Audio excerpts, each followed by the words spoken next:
بسم اللہ الرحمن الرحیم۔ برائی کو بھلائی کا ذریعہ نہ بناؤ۔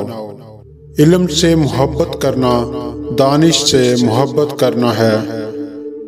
وہ شخص عقل مند نہیں ہے جو دنیاوی لذتوں سے خوش اور مصیبتوں سے مضطرب ہے۔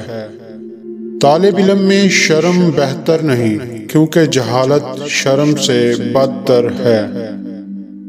دنیا عاقل کی موت پر اور جاہل کی زندگی پر ہمیشہ آنسو بہاتی ہے۔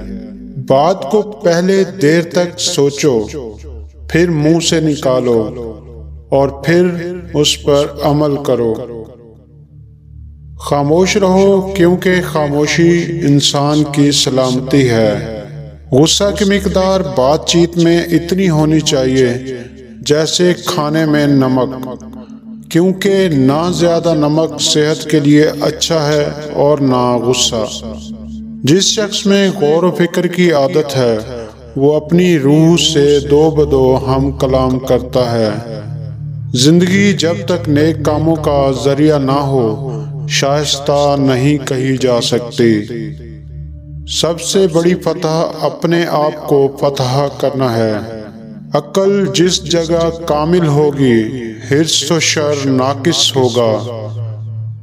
جو شخص لوگوں سے کنارہ کشی کرتا ہے تو اس سے مل، اور جو شخص لوگوں سے ملنے کا عادی ہو اس سے کنارہ کشی اختیار کر۔